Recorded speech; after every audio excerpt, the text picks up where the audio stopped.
Mesdames et messieurs, bonjour. Il est toujours bon de partager l'expérience de personnes qui, pour nous, constituent de véritables modèles, de véritables repères pour la jeune génération. Et celui que nous recevons aujourd'hui dans notre émission est un jeune qui se bat au jour le jour pour se faire une place au soleil. Andy Costa, l'ambassadeur du vélo, est avec nous. Bonjour Andy. Bonjour. Merci d'avoir accepté notre invitation. C'est un plaisir. Vous êtes l'ambassadeur du vélo. Qu'est-ce que vous faites concrètement dans votre ambassade? Il y a le même rôle que tous les ambassadeurs, c'est de gérer l'image de leur pays respectif. D'accord. Nous, dans notre cas de figure, c'est de gérer l'image du vélo. D'accord. Et vous gérez l'image du vélo, l'amour entre vous et le vélo. C'est que quand on est enfant, on pratique le vélo. Tout enfant ici en Afrique, généralement, pratique le vélo. Alors, pourquoi avoir décidé de promouvoir le vélo? Le choix pour le vélo, parce que selon moi, c'est le premier moyen de locomotion par excellence qui ne pollue pas, parce qu'en tant qu'écologiste, mon rôle, c'est aussi de préserver l'environnement. La seconde raison, c'est que le vélo est un moyen de cohésion sociale. Et comme j'aime bien le dire, vous pouvez donner votre vélo à tout le monde, vous ne pouvez pas donner votre voiture à tout le monde. C'est clair. Alors finalement, le vélo est un élément fédérateur, un élément qui réunit. Alors, qu'est-ce qu'il représente finalement pour vous? À vélo, vous faites tout à vélo. Qu'est-ce qu'il représente pour vous, Andy Costa? Comme j'aime bien le dire dans toutes mes interviews, selon moi, le vélo est comme la vie. Si tu ne la pédales pas, tu n'avances pas. D'accord. Voilà. Or, l'objectif de la vie, c'est d'avancer. C'est d'avancer, naturellement. Naturellement. Et aujourd'hui, vous avez cette casquette d'ambassadeur du vélo. Vous faites des capsules qui sont diffusées, n'est-ce pas, ici même en Côte d'Ivoire, sur la première télévision ivoirienne, où vous recevez des personnalités pour parler justement du vélo. Quels sont concrètement aujourd'hui vos projets sur lesquels vous travaillez justement pour promouvoir le vélo, mais aussi et surtout, où est-ce que vous voulez qu'on arrive concrètement avec le vélo? L'objectif pour moi en tant qu'ambassadeur du vélo, c'est de positionner l'image du vélo comme moyen de transport alternatif non polluant. D'accord. Donc nous avons dans notre stratégie deux axes. Le premier axe, c'est en zone universitaire. Implémenter des stations de vélo dans les universités d'élite en Afrique. Et le deuxième axe, c'est une émission télé et digitale qui est un support. Cette plateforme nous permet de faire un plaidoyer auprès de nos États africains afin qu'ils prennent en compte les infrastructures liées au vélo.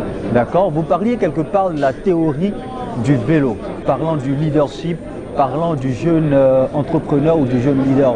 Qu'est-ce que c'est que la théorie du vélo? Comme j'aime bien le dire, la théorie du vélo est un principe qui est basé sur la règle de 3.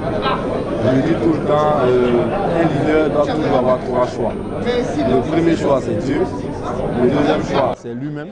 Et le troisième choix doit être une alternative. D'accord. Et selon moi, cette alternative, c'est le vélo. D'accord. D'accord. Alors, Andy Costa, vous aviez aussi un autre projet certainement très intéressant pour les jeunes Ivoiriens, pour les jeunes entrepreneurs, surtout pour les jeunes en quête d'emploi. Vous parlez d'éco-job. Nous pouvons peut-être en parler un peu, juste nous expliquer de quoi il est question concrètement. Bon, nous sommes toujours dans le cadre de la promotion de l'usage du vélo comme moyen alternatif non polluant. Donc, comme je le disais, le premier axe, on était focus sur les universités africaines. On commence avec l'université de l'Israël. D'ici l'année prochaine, nous devons faire une mise à disposition de 500 vélos pour la responsabilité des étudiants et des usagers au sein de l'université. Parce que selon moi, c'est un des futurs leaders du climat. S'ils ont une bonne culture environnementale aujourd'hui, c'est sûr que demain, quand ils deviendront, les députés vont voter des lois pour la protection des deux. Quand ils seront ministres des infrastructures, ils vont prévoir des infrastructures liées au vélo. Parce que déjà étudiants, ils ont eu le contact avec le vélo. Le deuxième axe, c'est l'émission télé qui consiste à, via ces personnalités qui associent leur image au projet vélo. Ils représentent pour nous des ambassadeurs dans la mesure où indirectement, ils font des plaidoyers auprès de l'État pour qu'ils prennent en compte les infrastructures liées au vélo et en termes de taxation douanière, on revoit aussi la taxation sur les vélos. On ne peut pas parler de promotion de vélo, de parler que de sensibilisation.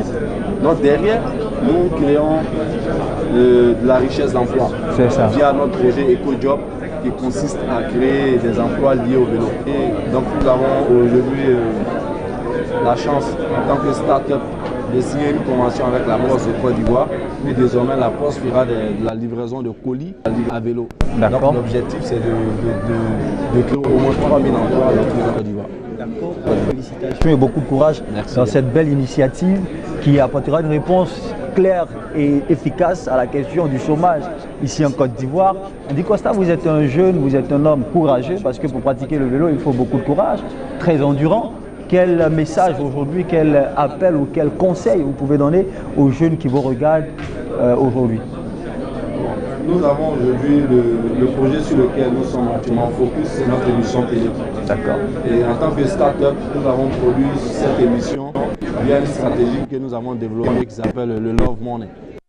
C'est une stratégie qui est basée sur le relationnel humain, la sympathie des autres. Mais le message que je veux donner à la jeunesse, c'est de dire d'arrêter d'attendre ce qu'on n'a pas. Parce que la majorité des jeunes qui veulent se lancer dans l'entrepreneuriat attendent toujours du financement d'ailleurs, ils attendent toujours quelque chose d'ailleurs. Tu ne peux pas attendre ce que tu n'as pas. La preuve est que ce que tu n'as pas ne t'appartient pas. Pas du tout. Donc vaut mieux commencer avec ce qu'on a, parce que l'acquis se préserve. Et nous avons produit cette émission avec 0 francs parce que nous avons compris que nous avons du potentiel et le relationnel est un capital. Donc on a utilisé le relationnel autour de nous pour produire cette émission. Pour dire que c'est capable. Et comme j'aime bien le dire, la vie est comme un vélo. Si tu ne la pédales pas, tu n'avances pas. C'est clair, mesdames et messieurs. Andy Costa, merci d'être passé sur notre plateau. La vie est comme un vélo. Si tu ne le pédales pas, eh bien, enfin, c'est la vie que tu dois pédaler. Je passais au vélo en fait, que tu dois pédaler. Eh bien, la vie est comme un vélo. Si tu ne la pédales pas, eh bien, tu n'avances pas. Mesdames et messieurs, merci de nous avoir suivis. Restez sur acodi.com parce que l'information continue.